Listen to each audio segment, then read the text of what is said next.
Thank you very much, Secretary Ricky Manalo and the members of the Cabinet, Mr. Kevin Rudd, President of the Asia Society, part of our delegation, the House Speaker Martin Romualdez, our Ambassador to the United States, Ambassador Babes Romualdez, all the distinguished guests who have come to join us this afternoon. Ladies and gentlemen, good afternoon. I am honored to speak before this esteemed organization that is the Asia Society. I, of course, commend your efforts in providing a platform for dialogue and action and building bridges towards a common vision, a better future for us all. The shared vision creates a commonality of interest that enables collective action. During the Philippine presidential election last May, I was given by our people a majority mandate to lead a country of close to 110 million people. This represents a shared vision of strength through unity. I called for unity throughout that campaign, and I am humbled that my call for unity resonated with my fellow countrymen and echoed their desire for a better future. They rejected the politics of division, as I, during the campaign and up to now, said nothing to offend any of the other candidates. And I bring that message of unity to you today. In our place in the community of nations, I have always said that the Philippines shall continue to be a friend to all, an enemy to none. I will reiterate what I said during the inauguration. We will continue to be a good neighbor, always finding ways to collaborate with the end goal of mutually beneficial outcomes. If we agree, we will cooperate and we will work together. If we differ, we will negotiate until we reach an agreement. At the United Nations General Assembly, I spoke about the importance of dialogue and solidarity in the face of the many challenges and threats that we now have to deal with. This means exerting every possible effort to transcend our differences and commit to end conflict. We are compelled to do this despite the increasing geopolitical tensions and aggressive strategic competition that is transforming the global landscape. The United States certainly plays an important leadership role in fostering an environment of stability and peace, not just globally, but certainly in our region. We appreciate the recognition by the United States of the strategic importance of the Indo-Pacific area and its long-standing alliance with the Philippines in this regard. The special relationship between our two countries is indisputable, founded on a long history of diplomatic relations and historical and cultural linkages that existed before that formal linkage, that formal partnership between the United States and the Philippines. The United States, after all, is our only treaty ally. We believe that our alliance is an important basis for substantial and sustainable Philippine-U.S. cooperation in support of the Philippines' security and socio-economic development agenda. On the security front, we seek collaboration to effectively implement the framework of defense agreements while enabling the meaningful modernization of our armed forces and civilian law enforcement capabilities. As I clearly stated in my State of the Nation address, I will not preside over any process that will abandon even a square inch of territory of the Republic of the Philippines to any foreign power.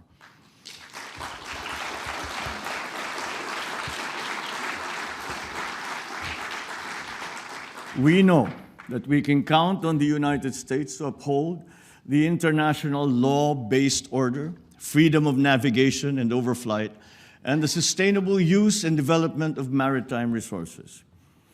But equally important, we look to the United States to promote peace, security, and prosperity. On our part, we will continue to work with China and other claimant states with the end in view of resolving the issues involving the West Philippine Sea through diplomacy and through dialogue. The Philippines' candidature for a non-permanent seat in the UN Security Council for the term of 2027 to 2028 is premised on my country's long years of experience in building peace and forging new paths of cooperation. In this context, we are certainly concerned about rising tensions in the Taiwan Strait, just north of the Philippines. We urge all parties involved to exercise maximum restraint. Dialogue and diplomacy must prevail. We adhere to the One China policy and have consistently called for the peaceful resolution of their issues involving Taiwan. We understand that peace and stability in the Asia-Pacific region are also linked to the situation in the Korean Peninsula. And we are ready to play a constructive role in advancing a peaceful and denuclearized Korean Peninsula through confidence-building measures amongst the various stakeholders. On Russia and Ukraine, the Philippines urges all parties to continue adopting a peaceful means to maintain international peace and security. The Philippines has voted in favor of the 3 UN General Assembly resolutions on Ukraine. And at this point, let me discuss the various dialogue mechanisms in the region. We will continue to work towards strengthening ASEAN, particularly its dialogue partnerships with neighbors that uphold regional peace and security. We welcome the renewed engagement of the Quad along with the recent establishment of the AUKUS. These mechanisms should help prevent destabilizing actions in the region that go against international law. We think that these dialogue mechanisms and security arrangements should complement, not supplant, the ASEAN-centered regional security architecture that has been built over decades by the ASEAN and its member partners, as well as the existing network of bilateral security partnerships in the region. Now let me touch on the economic front. The U.S. remains a strategic trading and investment partner of the Philippines. American businesses, including Fortune 500 companies, have found a home in the Philippines. They recognize the Philippines as our country for its business-friendly policies, a very competent workforce, and a network of economic zones. Let me point out 3 reasons why the Philippines is a viable and smart investment destination. First, our macroeconomic strength and bright prospects. The Philippine economy expanded by 5.7% last year and by 7.8% in the first half of this year. Growth was broad-based, driven not only by government spending, but also by household consumption and investments, reinforced by consumer and business confidence. Second, we have enabling policies in place. Recently, investor-friendly laws were enacted, and my administration is determined to leverage these changing reforms that will enhance those efforts. Third, and perhaps the most important point, another strong asset that we have is our human capital. We boast of a young, educated, hardworking, English-speaking workforce that is among the best in the world. With a very young median age of 25.7 years old, the Philippines enjoys a demographic advantage from which investors can benefit.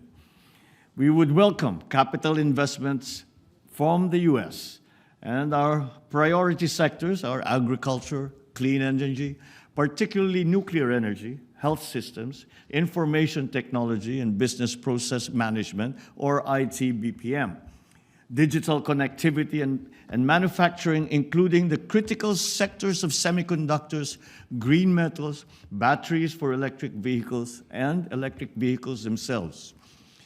The Philippines looks forward to how the Indo-Pacific Economic Framework will support our efforts to promote resilient supply chains, health systems, infrastructure, as well as clean energy and decarbonization.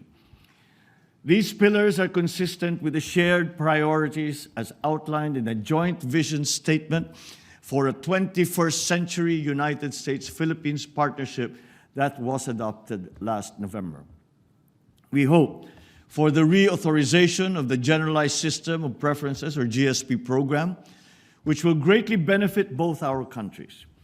The GSP has long been a win-win program for the United States and its development partners, including, of course, the Philippines. These are interesting times, and there are many things to accomplish. The far-reaching ill effects of the pandemic compel us to reinvigorate our economies in a spirit of sustained cooperation and collaboration. We must use public and private resources effectively to encourage the expansion of trade, investment, technology transfers, all to accelerate our development. Despite the challenges of the pandemic and the global economic crisis, the Philippines remains on track to graduate to upper middle-income country status by next year.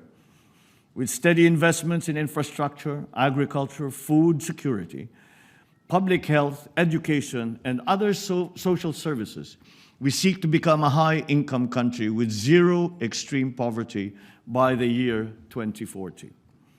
The same spirit of solidarity and cooperation that animates our relations with foreign partners will also advance our efforts to address climate change. We must enhance our collective capacity to urgently and decisively respond to this existential threat that not only the Philippines, but the entire world is facing. Certainly, the world continues to be faced by enormous challenges. But I am confident in the future because I have 110 million reasons for being so. Such is my faith in the Filipino people and the relationship we hold with the United States and our other allies and partners and friends. With the continuing support of our only treaty ally, we know we can make a better future happen. Thank you and good afternoon.